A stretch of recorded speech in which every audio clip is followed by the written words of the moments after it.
bet you didn't know that political tides can turn in a heartbeat. Here's what's unfolding in Zimbabwe. Harare. Vice President Constantino Chiwenga's plans to succeed President Emmerson Mnangagwa in 2028 have hit a significant roadblock. The unexpected twist?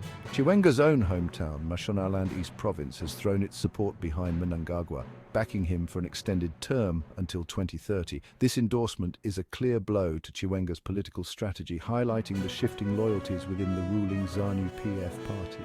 Political analysts suggest that this move could consolidate Mnangagwa's power and weaken Chiwenga's position. As the 2028 elections approach, the dynamics within Zimbabwe's political landscape are becoming increasingly unpredictable. Will Chiwenga manage to regain lost ground, or will Mnangagwa solidify his grip on power?